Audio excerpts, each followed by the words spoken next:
Commence primary ignition.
Hi, this is author Timothy Zahn. You're listening to Virtual Cantina Network. Welcome, citizens of the Republic, to another edition of Clone Wars Revisited. We're on Season 1, Episode 19 tonight, along with my co-host, Mark Van Olen. And Mark? Hi, guys. If you might have noticed, it is Boys Night once again here on Clone Wars Revisited. Ashley is off tonight doing an early Valentine's Day. She had the right idea to go early. So we have a very special guest joining us this week. Please, everyone in the chat, give a nice warm welcome to Colin Fischer. Hi, Colin. Hey, guys. Happy to be here. Thanks for having me. Yeah, we're so happy to have you on the show. For everyone who is not aware, Colin is an aviation expert, a lifelong Star Wars fan, a cosplayer, and the person who gave me this T-shirt that I've worn multiple times on the channel already, and is basically responsible for my Ezra cosplay. So we felt that was enough credibility to give you a little box on the show and bring you on, and specifically to watch Storm over Ryloth, which is a killer episode of Clone Wars. Yeah, it's real great. Yeah, thanks for having me on. Man, it sounds like I actually do things, and sometimes it doesn't feel like I actually do. So that's a killer intro. Thanks, Mark. Yeah. What's interesting about, I think, the Star Wars fandom is that there are a lot of overachievers in the mix. Like Skip builds houses for a living. He's a contractor. He's got all sorts of farmland and is actually dealing with all the repair stuff still in North Carolina. It's kind of wild. And that's just his day job, right? And then there's just my normal stuff. Day job. Exactly. I'm interested about Colin's aviation history because I also have a commercial pilot's license. I'm multi-engine incinerated, and I have my drone license. So I'm curious about your aviation history. Oh, yeah. Well, that's cool. I didn't know you were a commercial pilot and a drone pilot. Yeah, instrument rating, all that stuff. Look, where do I even begin? You know what? It is a Star Wars show, and it's not untruthful for me to say it begins and ends with Star Wars, because in second grade, I had a friend who was super into airplanes and super into Star Wars. I think you can figure out the rest. I fell in love with the character of Han Solo the first time I saw Star Wars, and I'm like, I want to do that. That's what I want to do. I want to be a pilot. Turns out Han Solo is not really a great representation of being a pilot. But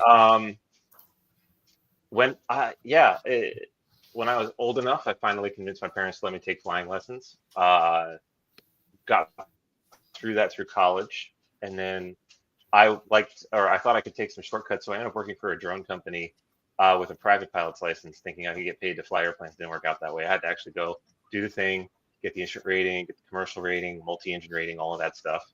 I did all that. I spent some time at NASA as an engineer because, well, I was sort of an engineer. I don't have an engineering degree, but they put me in systems engineering. And I did that because the airlines weren't really hiring. It was 2009, actually. 2010. So the stock market had crashed and the airlines weren't hiring. So I got a job at NASA making 3 times what I would in the airline. So I went there and spent 3 years there. All the while I applied to the Air Force to go and do pilot training in the Air Force, which I did, but I didn't graduate. So I ended up doing 10 years doing odd jobs for the Air Force. Ended my career as the chief of a command post, which was a good gig. I had a seat at the table, and I enjoyed it. It was good to serve, but I learned a lot in the program. I did the whole flight training program all the way up to the last check ride, and then they told me I wasn't going to graduate because my scores weren't good enough. But spun that after licking my wounds for about a year. Spun that into just a flight instructor gig, getting back in the cockpit, back on the flight deck. I used to teach newbies how to fly. I used to joke I almost died 5 times a day, but it wasn't that much of a joke because I think they were actively trying to kill me. I mean, Skip, you remember when you were going through pilot training, right? Oh my gosh, yes. Oh boy. Yes. It's one of the, like, you're blissfully ignorant as to what you don't know. And the instructor, I didn't realize And until how I was close we instructor. just got to like wiping out. Yeah. And I only had like 3 rules in my airplane. And one of them was, if I say it's my flight controls, you better give me the flight controls. So I only had one person that didn't do it. He and I are still friends to this day, but we debriefed to that. Let me just put it that way. Well, anyway, I'm still here. Started a company doing flying and test flying, played in the drone space, still play in the drone space. I used to co-chair the Beyond Visual Line of Sight Flight Test Council for the Society of Flight Test Engineers with a friend of mine, which is now kind of defunct. It's hard to move the FAA a lot of times. So it was a difficult road and still is a difficult road to get all of that pushed through, but played in the drone space, came back into the flying. Now I fly Learjets, doing some contracting work for the government, which is a lot of fun, and have NX Aviation is my company. We own Beechcraft Baron, which we've used to flight test a whole bunch of different things, and it's been an aviation career, man. Mark and I were talking yesterday. I did the math, and I realized I soloed an airplane in 2005 for the first time, which means that I've been doing this on and off for 20 years, and I do not like that statistic. I soloed in 1986. Ooh, okay.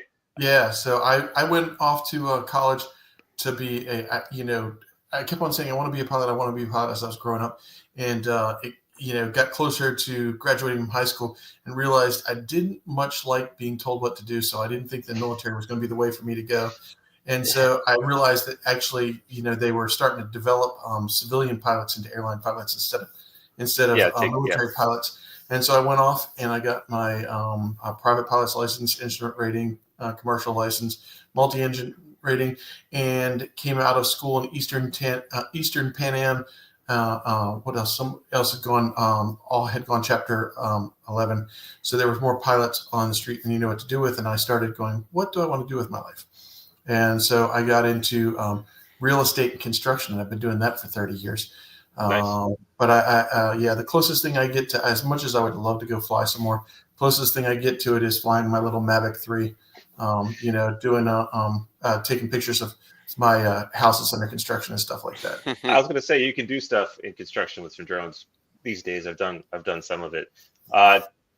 So sorry, I know this is a Star Wars channel, but I have to ask this question. So do you have a current flight review, I guess is my first question. And if so, you do? I do not. You do not. Okay. Because my next question was, there are 2 ways to get your Part 107 license. And since you're a Part 61 licensed pilot, did you go that route to get your 107? Yes. Mm-hmm. Okay, good. Okay. So then, yeah, we're good. We could talk. Everyone in the chat is like, I don't know what these numbers mean. Myself included. Yeah, this is Yeah. this is like when Ashley and I start talking about some obscure pop culture or some weird music. And Skip gets really like, quiet. I don't know what's going on. Yeah, Skip's like, It's Mark's turn to be quiet tonight. Yeah. I'm loving it because one of the things about the Star Wars fandom is they're super into this kind of stuff. Like you're probably the 15th aviation enthusiast I've met, Colin, who's like a Star Wars person. Like it's wild. It's like a direct pipeline.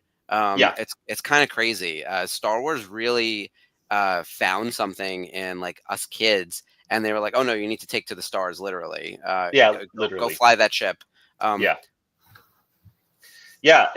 I mean, that's where it begins and ends for me, right? I mean, I became a pilot because I wanted to be Han Solo when I grew up, and I kind of weirdly turned into that. Power of suggestion, I suppose. But like at the same time, there's also just like tenacity and persistence and stubbornness that comes into it too. I think the spaceships were because George Lucas liked racing and he couldn't do racing in Star Wars, so he did spaceships instead.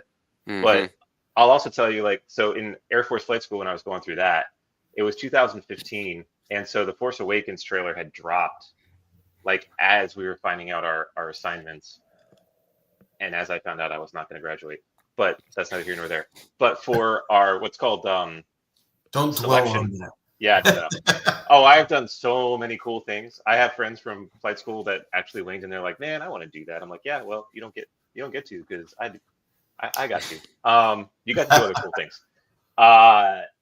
But so what we did was we got to make a slideshow, and they're going to tell you what track you're going to go down. And I knew I was going T1s, which is a crewed airplane track. I knew that I was going to do that, so no big deal. But I tried to convince them. We did a Star Wars theme. And I tried to convince them to put either an X-wing if you're going fighters, or the Millennium Falcon if you're going heavies, and they didn't do it. But I thought that would have been really cool.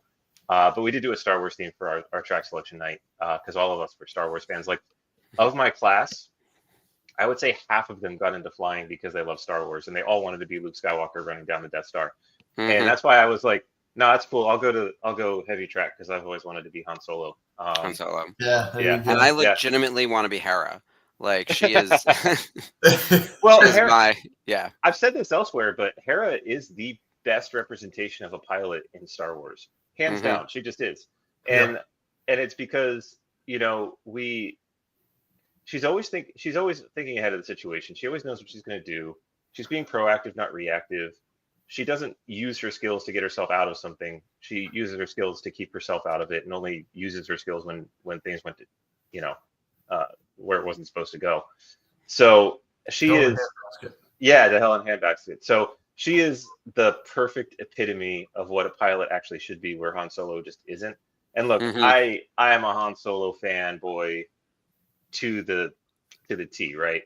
I love that character, but I, as a professional pilot, can say this is a guy who is being very reactive.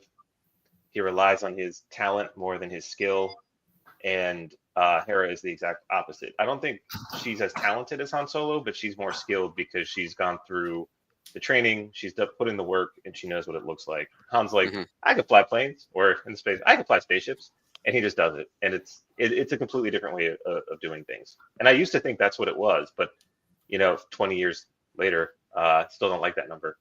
I can say that it's not.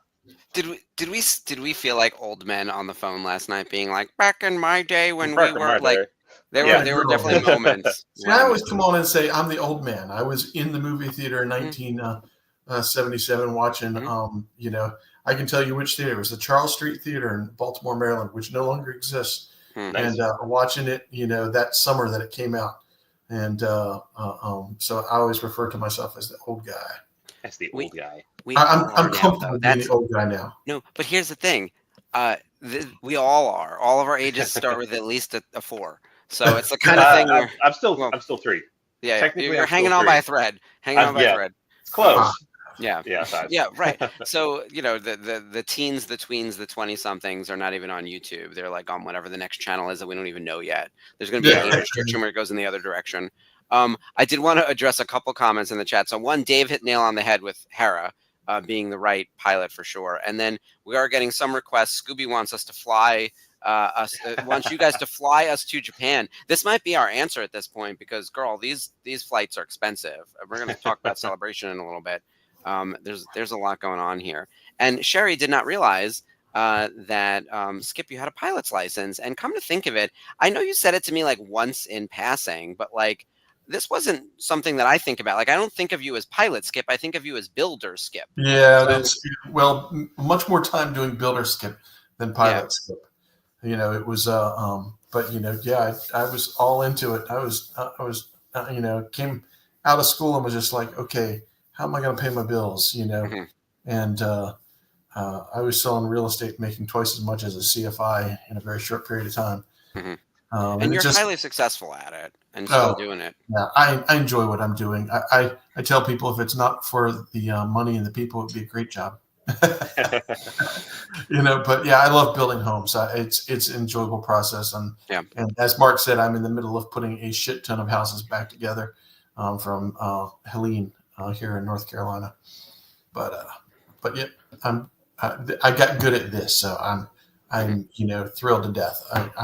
I love to get, near an airplane. It's more because it never became work for me. So I still got all that joy of being a pilot. Like, oh, that was fun. If I get a chance to, to talk pilots or be, near a cockpit, I'm just like all about it. Well, Yeah. one piece of Star Wars news, I don't know if you guys saw, but just today or yesterday, Harrison Ford talked about how he still wants to fly. I'd like to get both of your opinions on that because I have very strong opinions about that. But I'd like you two to weigh in first, as the resident You want to aviation give it a shot, expert. Colin? I have opinion on it, but it is a really hard thing to know when to hang it up. That being said, I've met and flown with pilots that are older than Harrison Ford that still He's have it. 80. Yeah, but I've flown with guys who are 85 and they've still got it. I've also flown with guys who are 35 that don't got it. So age is something to take into consideration. If the dude can pass a medical and keep passing a flight review, then he has every right to be there. Plus, he's not flying for compensation or higher. He's not flying as a profession, which is what I do. I'm held to a higher standard. He probably shouldn't be flying for compensation at his age, but he's got it. He's got his de Havilland Beaver, and he's got his. I think that's what he's flying these days, the Beaver, and he's got a couple of other airplanes. And I mean, if he flying helicopter anymore? He might still have his helicopter. I don't actually know. Despite the fact that I love Han Solo, I don't. He has one less airplane. We know that. We know that. Yeah.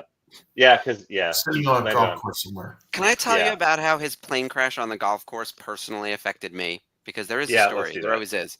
So this happened in 2015. If you guys, so again, we're doing our math. Yeah, I remember that. Yeah. I was a licensee for Star Wars, and we were building up to The Force Awakens, and he was supposed to be doing a private signing for us. And after the plane crash, everything got delayed, and so we didn't have autographed Harrison Ford cards in any of the product for like a 6-month window. And we either had to put in redemptions or not put in product at all. So he didn't make it into a couple of products because of his reckless flying. And he had like 2 in a row. He had like 2 emergency landings in the course of like 3 weeks or something. It was out of control. Yeah, I remember that. He landed on a taxiway, and he said to the controller, "What's that airliner doing on a runway?" And they said, "Well, he's on a taxiway that you just landed on," which I laughed at because I was. Well, didn't he also land on the golf course? That's the one I remember. That was the engine failure. Yeah, that was the engine failure. He took off, engine failed. He landed straight ahead, did the textbook thing. I mean, look, he's flying an old single-engine airplane. That happens. We actually trained to that in private pilot. We train because we're flying single-engine Cessnas that are probably, they're probably shadier. Throttle on the carb, heat back, and go. You just lost your engine. What are you gonna do? Oh yeah. So we weren't allowed to do so. Yeah. So pilot training thing is, instructor at some point will just reach over and we'll just pull the power from the student and say, "Oh, you just lost your engine. What are you gonna do?" Because we have to train to that. And we talked about it beforehand. We always demonstrated things like that. One of the things that I would do in the simulator, though, because when I was flight instructing, now we have these Redbird simulators, which are really good, is then I would kill the engine right after takeoff and see what they were going to do. And that's what happened to Harrison Ford in 2015 when he screwed up your signing there, Mark. When he personally attacked me. He personally attacked you. Yeah, look, again, engine failures happen, which is why you train to it. Actually, I remember that was a textbook recovery. It sucks. I don't know why his engine failed, but he was flying his old World War I trainer or something like that. So it's possible it's just old airplane. It was beyond Who cleared this plane? That's what I mean. Where are the standards? These rich celebrities do whatever they want, and there's very little oversight. I believe strongly in oversight. And I know you guys do as well. By the way, I don't want to say anything bad about Harrison Ford. I like him, although he's very curmudgeon, and I've had strong opinions about him on the channel before. But this is true. He has done search and rescue stuff. He has done volunteer work that's been really beneficial. I've heard these stories. I'm just saying that I was personally deeply affected by his reckless flying 10 years ago. But I can't believe that he's what I want to do in my last 20 years alive or whatever is continue to fly. What are you doing? It's fun stuff. Once you've done it and you get into it and you're good at it, there's a whole different ballgame between efficiency, and and and sufficiency. Yeah. And my feeling is if you really want to fly that much, find somebody that'll fly with you. Fly something. Get When yourself you're a 80 co-pilot. years old, Yeah. when you're 80 years old, there is a likelihood of though I've watched him get around and move and so forth, and he does seem like he's Old? Limited. no. He's mentally fit, but you do start to lose a few seconds, a little judgment. It's not bad. It's not a bad idea at that age. So, and he's wealthy enough, and he's probably got friends that are pilots. It's like, hey, you want to go flying? Hey, I want to go. You want to jump in with me? Keep me safe. I was playing Dr. Mario the other day on my Nintendo Switch. My reaction time is not what it was from when I was 12 to 44. There's no way his reaction time is anywhere near like what probably the platinum status needs to be like, to save your Now, ship from sinking. So My danger is my horses now. Yeah, but he's also not flying anything so fast that he needs to be that good. I agree with you. And what I've seen and heard about Harrison Ford flying airplanes is he's actually really smart, really diligent about it. He's exactly the kind of pilot that you want to continue flying as long as he can keep doing it. And there are checks. I mean, all of us have to take a flight review every 2 years, which is why I ask him, hey, do you have a current flight review? I actually have to do it every year, and I may end up having to do it every 6 months because of what I do. Are you ATP? No, if I upgrade to captain, which I may or may not do because I'm a contractor flying, I have to do it every 6 months. But I have to go back to recurrent every 6 months, and I was actually at recurrent in Orlando 2 weeks ago for my Learjet recurrent. But there's a reason we have those, and I've actually had to have the conversation with a guy who came in for a flight review. It was his third attempt at a flight review with me. I'm like, man, I don't know if you should be doing this. I've had to have that conversation with somebody, and it's hard. But if he can continue to pass a flight review, and I've heard nothing but good things about how smart he is flying these airplanes. Let him at it. As long as he is able to self-identify or whatever he needs to do in order to stop doing it, then they should. I don't believe that he should stop doing it as long as he can continue to do it. But then again, I've also, like I said, I've had that conversation with somebody. Of course, he just went to a different flight instructor, and I don't know if he was successful there or not. But right, you can. Yeah, you do what you can. Well, we talked a lot of aviation. Yeah, and by the way, I'm we are gonna jump to Star Wars in about 10 minutes to watch Clone Wars, because I know you're super excited about Storm over Ryloth. And in fact, when we talked months ago when we first launched Clone Wars, you were like, call me for Ryloth. And then I totally forgot. And we were connecting separately about other stuff anyway. But let's talk about how I shouldn't even say initially connected, but we connected over cosplay and your Ezra cosplay specifically. But I want everyone in the chat to know what else you do in that space. So tell everyone what the denizens are, what your group is all about, and how you got into cosplay and all that, because I find all of this like really fascinating. Yeah, sure. Well, I mean, the long and short of it, Mark, is you followed me on Instagram, and I knew who you were. Right into those DMs. Yeah, slid right into the DM, and I just said, "Hey, thanks for the follow." We just started talking, and we hit it off. I mean, that's how we connected. So up until about 2020, because it all starts with the pandemic for me. I was a Star Wars fan. I was enjoying it. I liked what Disney was doing. I still like what Disney's doing. But I was at my second attempt to launch my company, and pandemic hits. I lost all my contracts. So I'm sitting around the house pretty mopey, and my husband decides to ask me like, "Hey, you need something to do. Well, here's a project for you. Like, who would you be if you were in Star Wars?" So I kind of started thinking about that, and that was an interesting question. I actually like to ask that question now of my friends who like Star Wars, and I get some interesting answers. One of them is like, "I would be a Death Star gunner." I'm like, "Really? You want to be a Death Star gunner? Why would you choose that?" And I mean, I have a lot of friends that work in defense because of the industry that I'm in and where we live. But so for me, like, I drew this picture of who I think I would be, and then I was like, "Oh, well, that's cool. I kind of want to build that," and that kind of like ignited the bug. So then, I'd always wanted a Han Solo costume, so I bought a cheap one off of eBay, and it was pretty cheap. Wasn't very good, but it was fun. I'm like, "Oh, okay, this is cool." And so, over the course of like months and years, just started to collect pieces and put it together really. I got my Han Solo taken care of pretty quickly because it's all soft goods. So you can buy what you want in order to get a halfway decent Han Solo. And that was cool because again, he's my favorite character in all of Star Wars. So I really want to. I like the idea of being that character or being able to be that character just for a minute.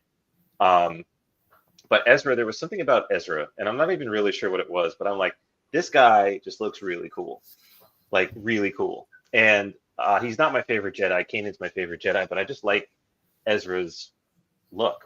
And so it kind of became this holy grail, like, let me see what I can do. Now, I can't sew. I still don't know how to sew.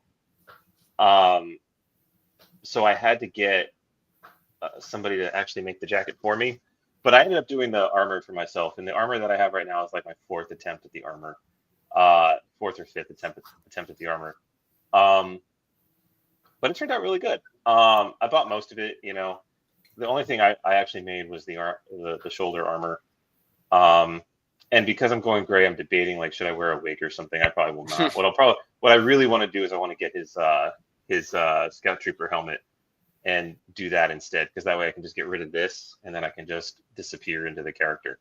I like that.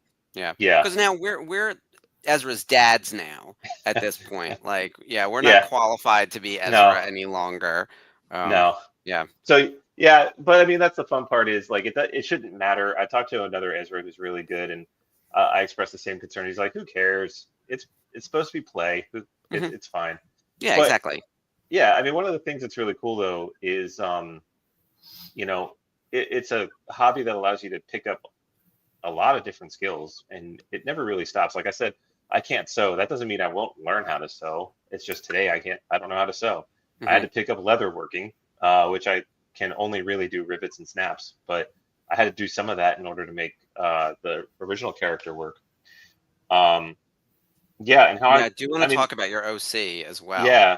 So I was getting there's in there. Han Solo, there's Ezra, and then tell us who your original character is. Yeah, so the original character, which is based on me, because again, the question was who would you be? So I grafted my life onto this character and found some divergence along the way, which is a fun exercise. You just take yourself like, okay, I'm who I am today, but what era am I in? And I chose The Empire Strikes Back because it's my favorite of all the movies. And I was like, okay, so like, what am I doing during The Empire Strikes Back? And you like go back and you kind of reverse engineer yourself into there. And that was really cool.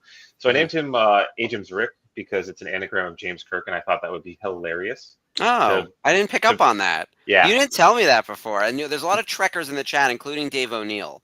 Yeah. Hey, look, there's a lot of crossover because, I mean, in the 90s when there were only 3 Star Wars movies, I latched onto Star Trek as kind of a replacement. And so, you know, I love that franchise, just not as much as Star Wars. But for me, I like it when I can mix my franchises subtly. And that was a way to do it, which I still think is funny. And Ajax Rick is just a good Star Wars name, right? It like is. I tried it with other characters and it just doesn't really work, but this one does. I'm gonna type it out. It's AJEMS and then RIKK. It's an AME. Well, I tell you what, Mark, it's in the book that I know you have. Oh my God, yeah, it's right here. So I'll just pull it up there. You know why? Because it autocorrected to James when I typed it. Yeah. There it is, Ajax. Yeah. Yeah. And so, yeah, that was kind of the gateway for me. And so when I wanted to do it, I reached out. I was doing some other another Star Wars account because I was always teaching myself how to AutoCAD. So I was trying to do like Star Wars stuff in AutoCAD. But I followed this one guy at Ishrao on Instagram, who also has the same last name as me. We're probably related somewhere. We just haven't figured it out yet. But he lives in California. He had an original character, and he's actually on the cover. So that's him. You can't see it because I'm blurry. Is this? Yeah, that's him. So he had this really cool original character. I reached out to him. I'm like, hey, like, how did you do that? And he told me, and we became friendly, and we started talking.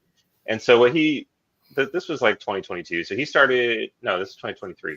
And so he started this Discord channel called the Denizens of the Rim. It's his Discord channel, but he invited me to be one of the people to come in and kind of christen it. And I hadn't built anything yet. and I really was like, how the hell do I do this? And there were people in there that were just like, oh, just do this, just do that. And so over time, I just did it. So it's a Discord. There's no like gateway for entry, which is really nice. It's not really a club. It's just a repository of, if you're trying to build an original character within Star Wars, this is a group of people who are there to help you, provide feedback, advice, criticism, constructive criticism, because we'll jump on you if it's not constructive. And help point you in the right direction or keep you from going in the wrong direction, or just as we have also a marketplace of things that look good if you're trying to do like a low cost entry. So it's a great Skip place. said in the chat he has a blaster, he needs a costume. He does need a costume. Yeah, well, and Skip, you love Han Solo. He's your top, right? I'm a huge Han Solo fan. Yeah. And I love the whole idea of, blaster on side pilot, and like, who wouldn't want to be a pilot where you can live in your ship? Yeah, it's your house. Just travel in his house. I'm not ashamed to say that if it was acceptable for me to be nomadic in my airplane, I would do it. I would 100% do it. That sounds fun. It's so interesting. My other friend, my fraternity brother, who also has his pilot's license, is the most nomadic person I know. And he's in the process of moving overseas right now, but he's lived in like all these various states, and has said that if he were able to just like literally Carmen Sandiego his way around the world, that's how he would live. There's a mindset to this. And I'm so not that guy. I'm so the opposite. It's like, one, I want to be on a plane as infrequently as possible. And I like sort of the stability of where I am, even though it is New York, which is a very dynamic place. Like, I'm just very like roots, quite the opposite. Yeah. I feel like in Star Wars, though, I'd be more adventurous. I'd want to go everywhere. So that'll be my like fantasy aspect of it. Yeah. I kind of agree. Like, in this real world that we live in, I really like having my house. I like having my little family unit, and I like being home. But at the same time, like, I also know that in that world, I would have been a nomad, right? Because it makes the most sense for me. Yeah, absolutely. Yeah. So through the Denizens, I was then invited to join Burgundy Squadron, which is a very different sort of costuming group. I think it's recognized by Lucasfilm now, which is cool. But we build, it's another original characters group. No face characters, just deep background characters. I think Billy Maddox is the guy who formed it with a few of his friends, who are all just so friendly. We've got a Dad Batcher in there. Rami Shanaday is one of a Burgundy Squadron, but the whole idea is it comes out of Andor, where it's people in the background that are doing things to disrupt the Empire, but they're not really like showing their face.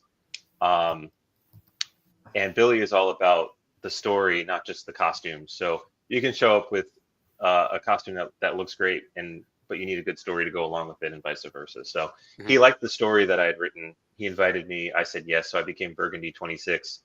And again, such a great group of people, all hyper nerdy, as we all are. You kind of have to be to play in this space. That's the thing about Star Wars. We all take it very seriously, sometimes too Very seriously. But we're super nerds about it. We're very good at the stuff we do. We're home doing a podcast on Star Wars. Yeah, I feel like we don't take it seriously at all. This show was canceled 6 years ago or whatever it was. I mean, like, it's Clone Wars. This thing came out 10 years ago. We're still talking about it. But actually, with that in mind, we do need to start the episode in a second, and then we'll continue talking, of course. But I also know that so Skip, you're gonna love this. Colin watched the episode ahead of time and has notes. I did, and has feedback and has some hot takes too. So I was like, girl, that's the way I used to be on Rebels when I'd come like with my fucking magazine filled with like 81 pages of notes. Yeah. And now we just jump on now, and I was like, I don't know what's happening tonight. Who's in this episode? It is a wildly different experience over here on Clone Wars Revisited. This is Han Solo flying the plane at 80. All right, let's find the graphic for tonight's episode. Where are we? What are we watching? Episode 19. So we are doing Storm over Ryloth. And maybe we should, if Colin's got prepared, we're going to have to talk about the episode tonight. A little bit, yeah. I told him that. I was like, we'll actually pay attention for you. Okay, so Skip, do you want to... So we always make Skip read the title card, and he does it with no prep, and we see how many words he mispronounces. Oh, geez. The Separatists have invaded the Twilight home planet of Ryloth. Anakin and Ahsoka lead a squadron of fighters against a Trade Federation battleship commanded by Nemoidian Captain Martuk. Not bad. Like those were actually too. those that sounded perfect. All right, it's a rough road that leads to the heights of greatness. Okay, I mean, I sure hope so. Yeah. No, it's Some, true. some, That's a true statement. sometimes it also just leads to a ditch. We don't know. Yeah. Let's see. Is this Been in both of the those places. we in the right one? Yeah. Nope, that's Ashley. Where's the? We have a special overlay for tonight, and I already lost track of where it was. There did it go? There we go. Fix your name. Okay, let's everyone queue up your Disney Plus. Disney Plus machines. Yes, Clone Wars Season 1, Episode 19, Storm over Ryloth. I'm going to hit that countdown. And go.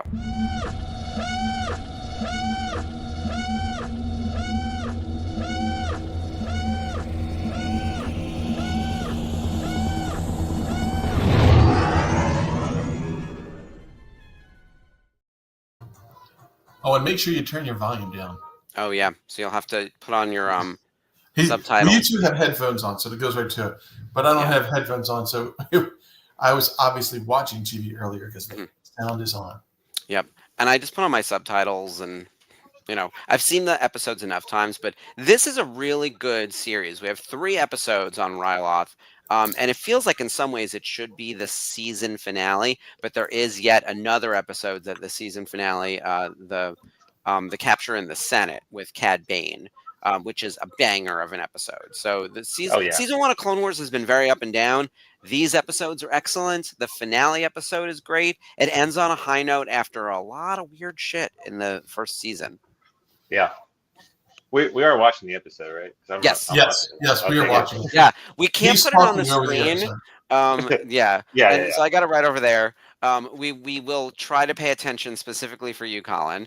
And feel free to bring your commentary throughout. It doesn't need to sync up exactly with like where we are in the episode, because I know you had said you had some thoughts that you wanted to get started on about specifically Anakin and Ahsoka. Yeah, no, I have some pretty strong thoughts there, but I'll wait till we get there because Okay. I want to have the full impact of the scene, Gotcha. if that makes sense. Yep, But totally okay, fair. I love this because everybody's getting into their fighters, right? Yeah, this feels familiar. I've done this. So in the episode Storm over Ryloth, which by the way is a 7.6 on IMDb, one of the higher rated episodes of the season, Cool. but I think a little bit low as far as a rating goes. Innocence of Ryloth, which is part 2, is actually a 7.9, so a little bit higher. And then Liberty on Ryloth, which is part 3, is again a 7.6. I think these are slightly lower ratings than they should be, but season 1 is like famously poorly rated. Like a lot of 7s. Downfall of a Droid is a 6.6. It got that Bad high? Jedi is a That's 6. Downfall of a Droid should have been a 6.6. Yeah, I mean, some of these could have gone lower. And then some of them should have been a little bit higher. I think we can use the whole scale. People are afraid to like rate things at like a 3, and I am not. Not you, Mark. No. Yeah, I'm nothing if not honest. So I'm a big Ahsoka fan too, so this is kind of cool. Her first command. Yeah. Yeah, this is like the beginning of her actually becoming Ahsoka too. Like, and what I mean is she starts out as a child, and she is a child even in this episode, but this is the beginning of her like growth into who we know her to be. Being a serious warrior. Yeah, being a warrior, yeah. I just want to leave up this comment for the rest of the episode now from Sherry. Yeah, Sherry knows. Sherry's with us all the time. She's an avid watcher of Rebels Revisited, co-hosted an episode, watches you're on all the time, Sherry. We appreciate it. And we get off track sometimes, and you have to nudge us to grab the wheel. Never. Especially with me and Ashley, something weird will happen, and we'll just start talking about some kind of nonsense, and Skip will just look at us like I can see the telepathy of like the show's over here. Hey, back here. Mm-hmm. Squirrel. Yep. No, that's exactly what happens, because I can imagine. I mean, look, the Super Bowl was yesterday. I don't care. I didn't care. I was happy last year when the Chiefs won. I was very excited about that. I'm thrilled this year the Eagles won because it is long overdue for them, and partially because I just love Abbott Elementary, and I like that, and I love It's Always Sunny in Philadelphia, and both of those crews of people actually came together for an episode this year, and I was like, if the Eagles win the Super Bowl, it'll be like the trifecta. Like it'll just be a win for all of them, and I was like, you know what, it happened, so I'm all for it. That was the extent of my what I care about football. There you go. Like the crew from Abbott Elementary is going to be happy that the Eagles won. Oh yeah, they'll probably write that into an episode. They will. They have to, right? So I already saw the font from It's Always Sunny with the gang burns down the city, basically. So they must have the Eagles must have won a Super Bowl in the last 15 years, though, right? Yeah. Let's go all nerd. What kind of pilot or what kind of fighters are they flying? So I know that. Oh boy, I actually looked it up. Believe it or not, are you talking about the Jedi Starfighter or the? The Jedi Starfighter, because it doesn't look like your typical Jedi Star. Well, no, it's a little different, right? Not the clone fighters, because those are those K-wings. No, I know what those are. I have the Google machine, so I'm going to try that. It is there it is. What's this thing called? I did a deep dive on the ARC 170 this weekend. I went full nerd on that thing.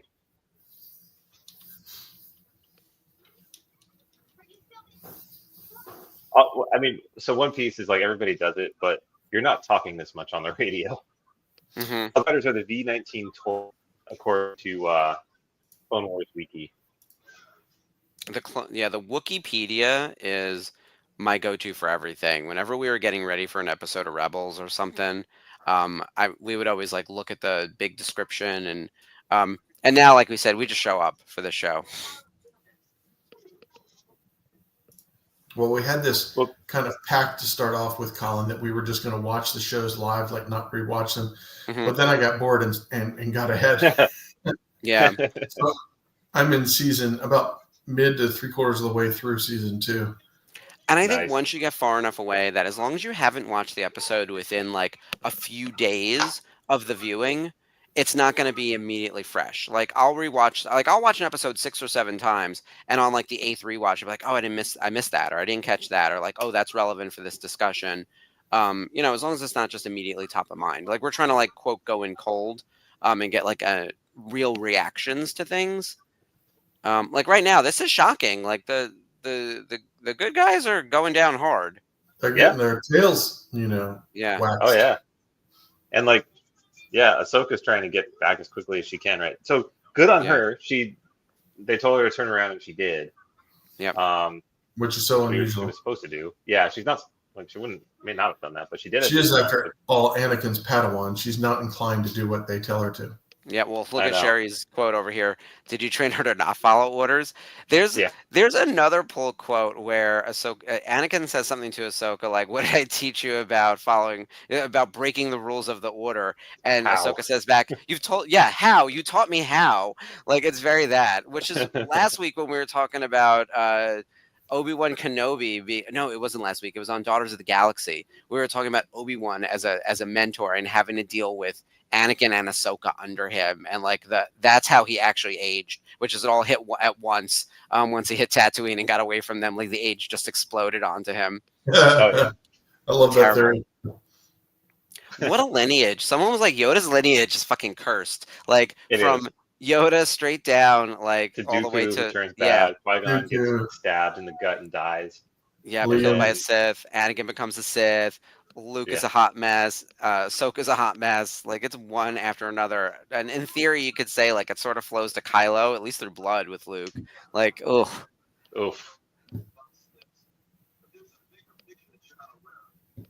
First rule of war, listen.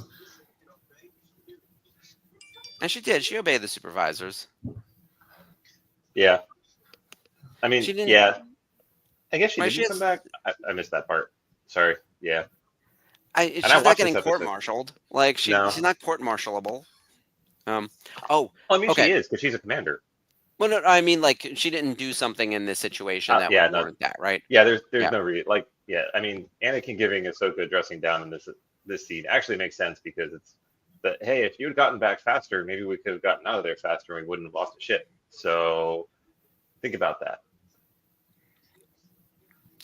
Do you remember, this is years ago, after Last Jedi, when all that discourse around Poe and Vice Admiral Holdo, all that stuff, there was actually like a group of Star Wars nerds called the Legal Geeks or something, and they Oh yeah, had like the court-martialing of Poe Dameron, and they like mocked a trial, and they yes, found him guilty, which yeah, is he was. So I was like not surprised, but I was surprised that the Star Wars fanboys all decided he was guilty too.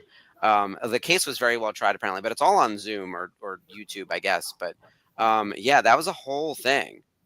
yeah. Look, I have many problems with The Last Jedi, which we're not going to go into because we're watching Clone Wars. Oh But boy, Finally, blocked and reported. Yeah, So- right. But I can't stand the- Last Jedi. the It's just Poe a- Dameron story, Poe should have been court-martialed, and then the Admiral Holdo is a bad example of leadership. I'm just going to say it. Sorry, guys. I love everything Disney's done except for that. So That was Don't a come Star at me Wars with this. movie made around a O.J. Simpson chase. it was a chase Oh. for a while. Yeah, I've said this before. I said the whole movie is like an O.J. Simpson movie. You know, here's the chase in slow motion, and they get off, they go have an adventure, they come back and get back on, and finish the movie. Yeah, Lauren. yeah, Lauren. I love watching him in this, and then him being with Thrawn later. Oh no, is that? Oh yeah, that is Yularen It's him. in Rebels. Yularen, Yeah, in yep. season 3. Yeah, Colonel Yularen in Colonel Yularen. Rebels. He gets that one episode. Because here's the thing, between us, like, he's so heroic in the Clone Wars that we forget that he eventually becomes like a really high-ranking Imperial, because they do retcon it so that the guy at the conference room table in Episode 4, the original Star Wars, in the white Is suit, Yularen. that's Yularen, right? Yeah. And so is he there by mistake? Air quotes, right? Oh no, they gave us that episode of Rebels to be like, he fell right in line. He joined fascism immediately. He was like, oh, Yeah. this works for me. I'm in. Disappointing.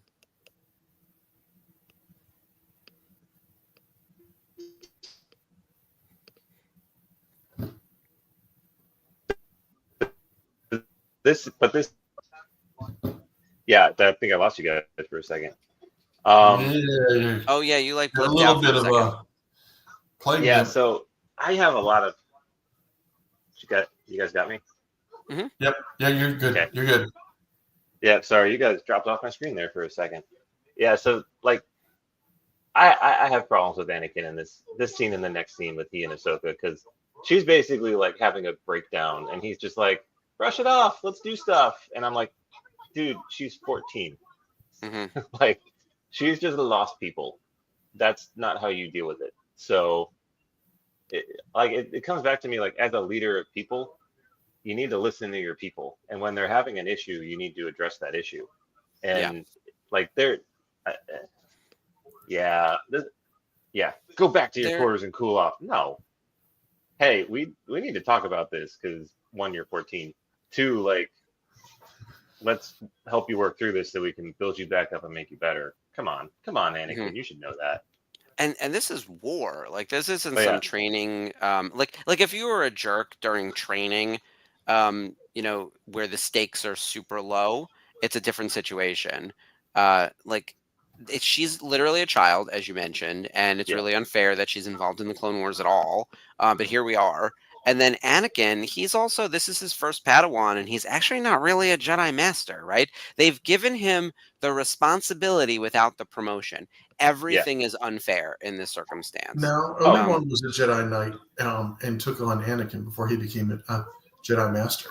Yeah, but it's Because still too Qui-Gon soon. asked him, and everyone was on board, and it wasn't like begrudgingly. Are Like, you sure about this? Because I'm thinking that Jedi Knights are allowed to have Padawans. I think guess Skip, I think you're right, but at the same time, like, Anakin wasn't ready. They were rushing him He was into not. this. Yeah. But No one was in the Clone Wars. I think that's part of the problem, right? Like, everyone Yeah. who's in the Clone Wars were either like, what was that episode we were watching earlier in the season, Skip, where that young Padawan who became a Jedi got killed by General Grievous, the fish Yeah, looking one. he And was a what do you call it? yeah, an Akbar. He was an Akbar. Yeah. I can't think of the species. But his Mon own, calamari.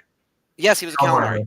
So his own Nerd. master didn't go to his trials because he was busy fighting in the Clone Wars. Like he missed his own Padawan's graduation. This shit would have never happened in a Yeah. prior time period. Like they're just rushing everyone through and being like, here you go. We're going to start giving out pilot's licenses to people who don't qualify, right? Because we just got to Actually, get yeah. ships in the air. So that's probably what was happening here. We've got Padawans who aren't fully trained. We have masters who aren't capable of managing or leading people.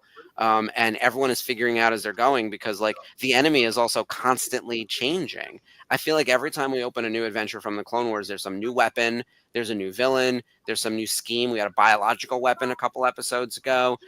Remember the opening of the Clone Wars, like the first few episodes where there's that ship that Grievous has that's just like blowing everything up and like killing all the people through that weird like what was it? It was turning off all the electricity. Yeah. So Like- I want to interrupt you though, Mark, because this is probably the worst that Anakin is in the entire episode because he's basically like, you're gonna rescue me. How am I gonna do that? I don't know. You're gonna figure it out. Hey, everybody, come here. She's in charge. I'm leaving. Bye. I always felt like Yoda gave Ahsoka to Anakin because he needed to be grounded. He needed. I agree with that. Yeah. And it worked so well that Exactly. Palpatine had to frame Ahsoka and create the situation that would get rid of her because it was the only way he was going to be able to convert him. Oh Yeah. yeah, 100%. I mean, the So- second part is a no-brainer. But I Yeah. think that Yoda always saw, if I give him something that he can be attached to, because he likes to be attached to something, it will give him an anchor to make him not so crazily out of control. Not so Anakin. Yeah. So as much as I'm criticizing Anakin in this episode, I gotta say I love Rex in this episode because, like I just said, Anakin does the "Hey, I'm leaving. She's gonna tell you what's going on," even though I haven't told her what's going on and she has no idea either. Bye. And then when Rex is like, "Hey, what's the plan?" and she's like, "I don't know. I'll be on the bridge." All unconfident, he like completely protects her and takes over for a second. You heard the commander. Back to work. Like, Right, she'll be Yeah. on the bridge. Get Yeah. with it. Yeah. yeah, like, well, no, she wants you back to work because it's more important. And so he's being a really good, what we would call in the military, like an NCO, like a first sergeant type, protecting the commander, protecting the company commander or the flight commander. I love Rex. Rex is the epitome of good leadership because he understands good followership. And here we are in another scene where it's really good followership and good leadership. Because now it's like I'm pretty sure at this point Ahsoka's confided, like, Anakin didn't tell me anything. What do you guys know? Mhm. And Rex is like, I don't know anything. Right, let's figure it out together. Yeah. Oh, I wish General Skywalker had told us his plans as Rex. And I think that in this moment he's like, yeah, he kind of screwed us, didn't he? But yeah, none of them are really helping Ahsoka out right now. But I think Rex sees that and he's going to try to protect her a little bit. Yeah. Rex is just an awesome leader. We'll get to great leader Rex episodes in Clone Wars, I know, as you guys progress. But Oh yeah. I mean, the No. Clone Wars are really, as much as we think they're about Anakin, we already have 3 movies about Anakin and Obi-Wan and Padme. The Clone Wars are all about Ahsoka and Rex, and it's Yeah. why it ends with them as well. Like, the final shot of the Clone Wars is Vader looking up at what is essentially Ahsoka. So Ahsoka gets the scene where she gets to bury all the clones, and like that's how the series ends for a reason. And even though they're not literally in every episode, like it's called the Clone Wars, and the clones are here, clones are kind of important. and the spinoff was the Bad Batch. Like it continued with another series about a different set of clones. Yeah, I'm a big fan of Rex, and I love when we get into the various other clones we'll meet along the way. Fives and Echo, and then eventually the Batch. Like there's a clone 99. I mean, there's 99. Yeah. there's a great group of them throughout the show. Wolf and Gregor and all those guys. It is one of the things that I think this show does really well is bring life to the clone army. Yeah, I actually really enjoyed the story about the clones. The Karen Travis books about the clones I thought were done really well. Unfortunately, her storyline didn't fall in line with Lucas's storyline, so her finale got shit canned. But Mm, I thought it was really good. yeah. I think it's always tricky. There's so many different continuities in Star Wars now, with the Legends and Disney stuff and trying to piece it all together. Um, but yeah, I'm wondering what they're going to do next in animation and if they're going to continue anything from the Clone Wars, because we did get 3 seasons of the Bad Batch. Like, what's next on the animation front? Yeah, they've kind of. I mean, don't get me wrong. I think there's always a story to be told in the Clone Wars or in the Hmm. clones themselves. Yeah. But you've got Clone Wars even in Rebels. You had your fair share of the clones in that, and then Bad Batch was all about them. Hmm. So There's a new book coming out that's The Bad Batch Bad Batch novel. related. Yeah. Yeah, that's going to be good. Ashley's probably losing her mind over that. when did that get announced? How did I miss Uh, that? Like 2 weeks ago, something like that. Yeah. I was about to say, yeah. The bigger question is, how the hell did I miss that? Yeah. Also, Dave is saying maybe they'll do another Tales of. I think at Celebration in a few weeks, we're going to have to get some new reveals for content. And I think another Tales of would be incredible. Like, I love Tales of the Jedi. I like Tales of the Empire. I think Tales of the Bounty Hunter could be really fun. So maybe we'll do a Tales of the Clones. There's any And that number would of be cool. things. Yeah. Tales of the Droids. We've got all sorts of creatures. Sorry, that was a beautiful shot with the Venator being decimated, unfortunately.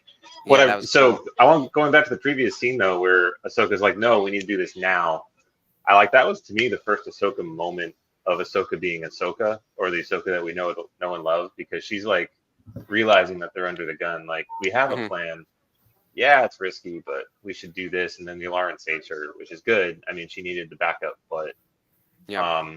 that was. I mean, you could argue, I guess, that was Anakin's point, is he wanted her to assert herself, but no, I still think Anakin left her out to dry on this one and really set her up for failure, because if they didn't come up with that, he was screwed. Yeah, And I agree. they had a scene where they were like, I mean, we need to do this, and we need to do this like right now, otherwise it's going to be harder to do to liberate Ryloth. So they're under the clock. Like, they need to do the strategy today, and you don't go into a strategy something like this without briefing it up and thinking about it. And a plan Yeah, is something to deviate multiple from, times. sure, but yeah, I really think Anakin set up Ahsoka for failure, and she succeeds only because everybody else kind of helped her out, which is important. And I think this is where this is like her first moment, I guess. It is nice to see her get a big win after Oh, yeah. the start of the episode. But it's so risky, right? Like, and Oh, Anakin it's so takes these risky. huge swings, and they usually land. They don't always. But yeah, there are definitely moments when I was like, can cooler heads prevail for once and make like a logical decision, as opposed to whatever the fuck just happened. Yeah, the dramatic one. Yeah. Well, you got to Yeah. have your heroes fail in order to have them come back from it, right? So Yeah. yeah, it's good storytelling, but man, I still think they let the Ahsoka out to dry. Sorry, Anakin, you failed on this one. And he's just like sitting back watching everything happen. Oh, look, it's the invasion force. But yeah, it's all based on timing, and the timing just barely worked out for them on this one. So hey, is Chopper in those Y-wings, or is he in the next batch of Y-wings? Ooh, I didn't I think of love the that. Y-wings. Because remember, Chopper was at the siege of I guess the siege of Ryloth. So Yep. he might be in one of those Y-wings. We're gonna bring it back to Rebels because we can. Oh my god. Yes. That's gonna be the next thing. We watch every minute of Star Wars and find the moments where the rebels can intersect. And it's going to go on forever, because I will say, the one problem I have with Star Wars is that the same 50 people all know each other and are involved in everyone's lives like too intimately. Everyone is everywhere, and they've never had a day off. The calendar is filled. Someone was talking about the comic run that was happening between, I guess it was called Destination Hoth, and it was everything that happens between A New Hope and Empire Strikes Back, and it's something like 3 years. And like, yeah, there's 1,000 issues. These people didn't have 10 seconds to themselves over the course of those 3 years to do Mhm. anything other than like Star Warsy things. Like And in there's some no cases, just not like straight up like not Star Warsy things being like taken over by mind aliens. Because I actually got those comics for Christmas like 2 years ago, so I read them all. Mhm.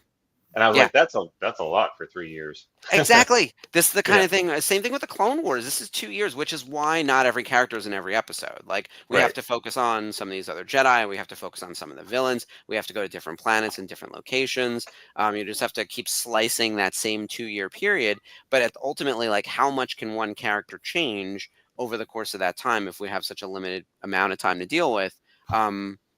Especially someone who is like a Jedi Master who kind of is baked, right? Like Luminara shouldn't shift all that much, which she doesn't. No, she doesn't. That was all right. So that's part 1 of 3. Colin is going to come back next week. Oh, am I? Okay. You're invited back. I think Okay. we can either do all 4 of us because I think Ashley will be back next week too, to continue going through Ryloth. Final thoughts on the episode. Skip, what'd you think? You said you saw this one relatively recently in your rewatch. Yeah, I like this one. This is a great one. This is I think Colin's right. This is a deep dive into the beginnings of Ahsoka's leadership. Mhm. Her confidence. Her confidence is being processed through this whole thing.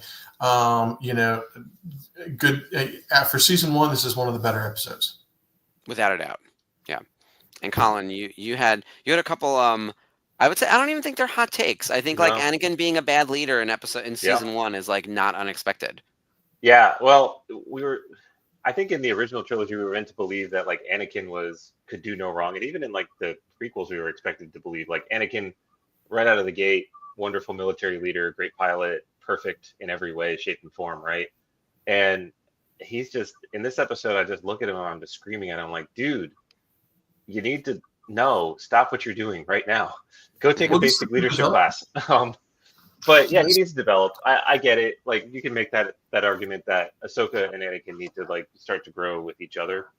But my thoughts on the episode are it's a really good episode because it's structured well, story logic makes sense.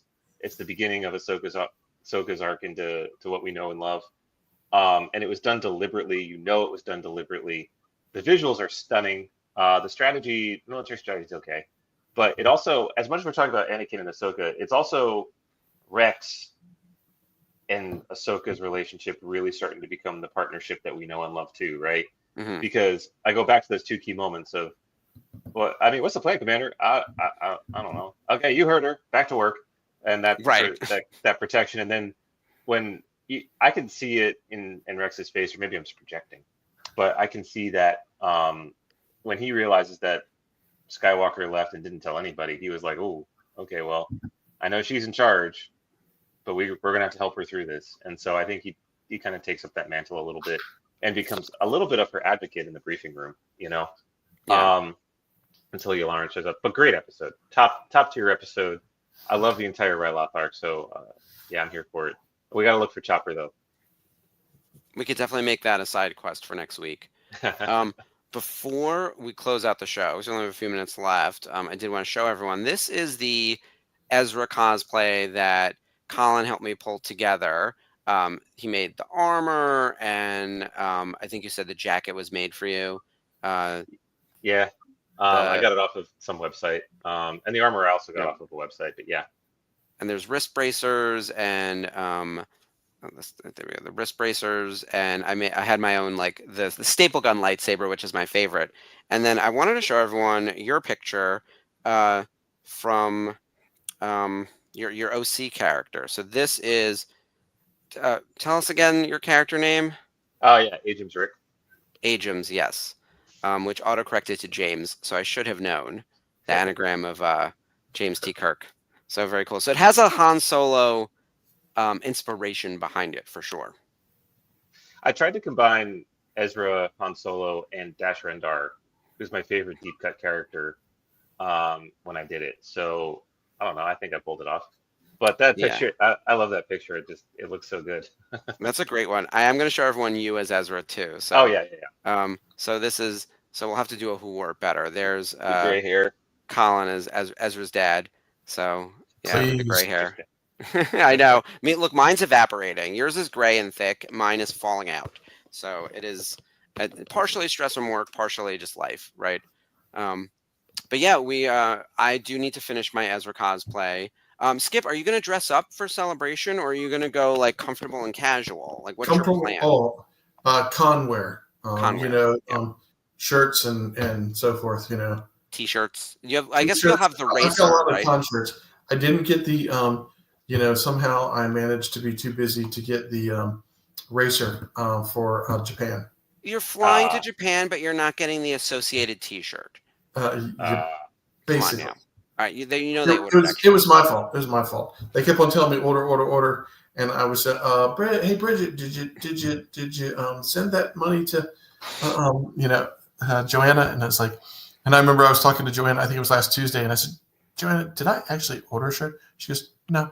I said, no, don't worry. We got 1 or 2 extra in every size just in case. It was a very GFY. No. Yeah. Okay, it was Joanna. a very Joanna no. Yeah, that tracks. I love her. Joanna. So Colin, Joanna's in charge of all of our swag. Doing the merch. So the network. So what you were talking about with like the Denizens and Burgundy Squadron, we've got our 70,000 people here on the Facebook page, and everyone associated in the VCN and everything. A lot of people are going to Japan from this crew, and our whole Facebook page right now is basically all Japan prep. So people are changing their currencies, getting their photos and their posters and their project pieces to get autographs from the talent. Because right now, we've got some big names lined up: Diego Luna and Oscar Isaac and Manny Jacinto, Rosario Dawson. Like, there's a good Ashley Eckstein will be there. So I'm assuming they'll add D. Bradley Baker. But yeah, we have racers and we have patches and we have all this other stuff, and we have our own event, the Not So Virtual Cantina, which I do want to put up that picture. I realize that it's sold out, but I do think it's worth mentioning that our event is happening, and I'm going to actually just remove the sold out banner real quick so everyone can see the details. Thursday, April 17th from 7 to 10 out in Japan, for anyone who's going. I know, Colin, you're not going. I'm not going. Skip is going, so he'll have to report back along with the rest of the crew for everyone. But yeah, it's going to be exciting. And I do want to just shout out real quick Hyperspace Props. So they do some fantastic. They do a ton of different props, but their Sabak stuff is particularly excellent. And of course, if you order from them, because they are a sponsor of our event, you can save 10%. Just use code NSVCSE. So that's Not So Virtual Cantina Special Edition. Mark, throw up on Dave's comment. Yep. Let me get back to the correct overlay. I have too many. Here's the problem. We leave in every graphic, and then I don't know where anything is. And I just keep scrolling and scrolling and trying to find it. So there we go. You were going to be Ashley again for a second because I'm trying to find the trio. So yes, I am not going yet. No. The one right before the one before this. Who do we this. think's going out tomorrow? Okay, here's the thing. I do think that they are not going to announce Pedro. I think that they've had huge names in a row, and I've been right so far, where I was Rosario and then it was Oscar, and I do think we will eventually get Pedro. I don't think he's tomorrow. I think that John Boyega is pretty likely, even though he's at another show the week before or whatever it is. I think he's feasible, and having Oscar and John together would be pretty cool. Yeah. Oh, I would definitely get that one. Yeah, that'd be a great dual photo. I think if we're being realistic, it's only top tier talent, which is why it's such a small number of people being revealed every week. And I think like Hayden is probably the most likely next reveal. Like I'm gonna go Hayden. I'm gonna throw down right now and say it's Hayden. Do you think it could be Hayden Ewan? I don't think Ewan is going. Ewan's not going. Ewan's not going. Okay. Yeah. I don't know why he signed on for this particular play during this thing, during the anniversary, and he's been very involved in all things Lucasfilm, so I'm surprised, especially because I think there are rumors that he's coming back for Ahsoka Season 2. Yeah, those are apparently strong rumors, which I'm here for. Look, unpopular opinion, but I love the Obi-Wan Kenobi series, and I really hope that's not the last time we see Ewan McGregor as that character. So, I would like to see him again in something. I did not like the Obi-Wan Kenobi series, but I didn't hate it. I just thought that like it was fine. Like it's fine.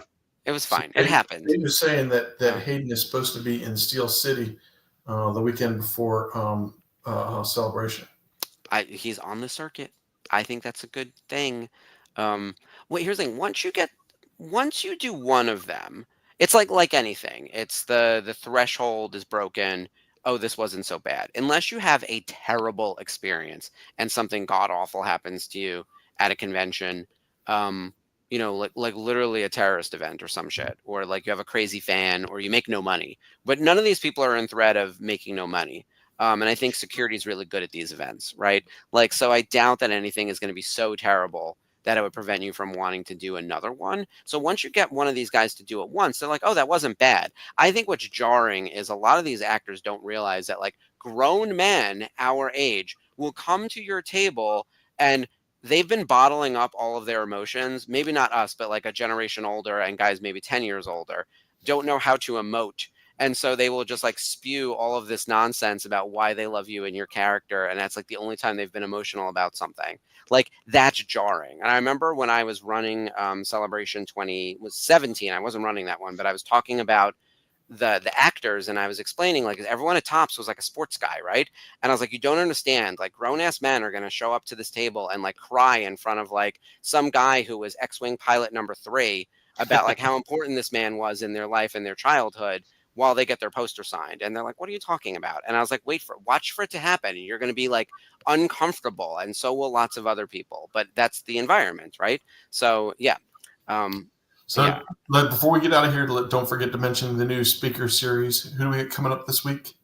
Oh, hold on. Well, we have to do the whole schedule. So let me tell everyone what's happening this week. We have several many things on the schedule. It's a busy week. So, Wednesday, the Nerf Herder Council is back, and they are not doing Star Wars related stuff. They are doing Captain America related stuff because Captain America is out this Thursday and Friday. So Falcon and they're doing a recap of Falcon and the Winter Soldier, the finale episode. So tune into the Nerf Herders for all things getting ready for Captain America.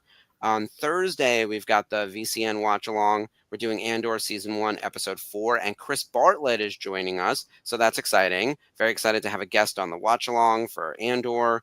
And then the speaker series is what's that? They didn't invite me. No, I mean there might not be room now. Once we book a guest, I was their first guest. Oh, that's true. Yeah. We will have you as a guest. You can continue to host with us next Monday. Speaker series. So the speaker series started last week, and Simon Williamson was our first guest. He plays Max Rebo. That interview is out now. You can catch it on the YouTube. We are back with a new one this Friday. So if you're hanging out on Friday, the speaker series is back at 9 p.m. Eastern with our second guest, Howie Weed. He plays the Wampa in Empire Strikes Back. So he's very cool. We got him. So actually both Simon Williamson and Howie Weed signed autographs at Tops for us. So I know both those guys like a little bit, which is very cool. So definitely tune in and listen to Howie talk about playing the Wampa. And then we have the Jedi Archives back on Sunday, and they are doing the High Republic Return to Valo. THRA. Is that the High Republic? That's not the High Republic. The High Republic Adventures? Yeah. High Republic Adventures. I'm not great on the comic side, so we have to, yeah. Yeah, neither am I. What's this? There are graphics? Graphics for what? Hold on. Wait, here we go. Howie. There's Howie. There we go. But here's the thing. I'm talking about it, and I don't have another person push. That's what we need to do is like... need a co-pilot. I'm not an official button pusher, so I can't push the buttons. Co-pilot. So I will say, Ashley is drunk with power when it comes to producing because she loves putting up comments. If you put in a comment, it'll be on our screen. She loves it. It's her favorite thing in the world. And even on Wednesdays when I produce their show, she beats me to the punch every time. Like I'll be on like a 2-second delay essentially, and the comment's already on the screen. Like she's on it. Yeah, but Skip, we're gonna make you do it at some point too. It's gonna be a thing. No, yes, a co-pilot is critical. Only buttons I push are Bridget's. Yeah, there you go. All right, that's everything for this week's episode of Clone Wars Revisited. Thank you guys so much for joining us. Colin, thank you for co-hosting. We had a great time talking with you. Yeah, well, we're going to see you again next week. And we'll have to talk more aviation, more cosplay, more Ryloth. We'll do a lot more into the episode for sure. Ashley will be back, so she'll want to talk Chopper and all things Hera and the Syndulas, as it were. In the meantime, where can people find you on Instagram? Yeah, it's right there on the screen at Corellia Star Cosplay. And how do we get involved if we have, and we have a lot of cosplayers and people of that ilk in our group? How would they find the Discord for the Denizens or Burgundy Squadron? Like, how do you go about doing all that? Yeah, sure. So I'll say with Burgundy, I'm going to speak out of turn, but really that's Billy Maddox's show, who you can find at Maker Maddox. And yeah, if you go there, you can I think you can find the link to the Discord, but you can reach out to any of them and say, hey, I'm really interested in Burgundy Squadron. As for the Denizens, I think I have the link on my Instagram page. If I don't, you can reach out to me, and I'll happily provide you an invite to the Discord. All I ask is, be a kind person and leave your ego at the door. But everybody's really nice, so just match our vibe. Yep, and we have plenty of people in our network who are part of like the Discord server for lightsaber meetups and that type of stuff. So we've got a lot of overlapping fan circles out here. Yeah, nice. So we'll make sure we share all that information. So, and Sherry just followed you. So thank you, Sherry. Sherry's the best. She also has co-host. She actually co-hosted the Watch Along a couple weeks ago. We're gonna make you host a show soon enough. Just you wait. All right. Thank you, everyone, for joining us. We will see you next Monday for part 2 of the Siege of Ryloth, which is essentially the finale of season 1 of Clone Wars. Good times over here. And again, make sure you tune into all the other stuff happening on the network. And as always, our our sign off for Clone Wars. You've heard it a few times. Do you want to say it? No. I'll mess it up. Yeah, all right. All right, Skip. It's all you then. Yeah. Well, let me see if I can remember it, because it's, citizens of the Republic. May the Force be with you. Have a good night. Enjoy. See you next season. And I just make it up as I go along. And see, Colin, you don't have to know it. You just say whatever. You just say it. You just say it. Okay. It's just, we've been saying "Long live the Republic." So the girls on Wednesday nights do "For Light and Life," because Jamie is such a High Republic fan. Everyone does "May the Force be with you." So we started finding the other things, and so "Long live the Republic" has become our go-to over here. See, I'm used to starting the show, and Ashley usually ends the show. Ashley ends it. Yeah. All right. Well, thanks everyone. Long live the Republic, and we'll see you on Monday.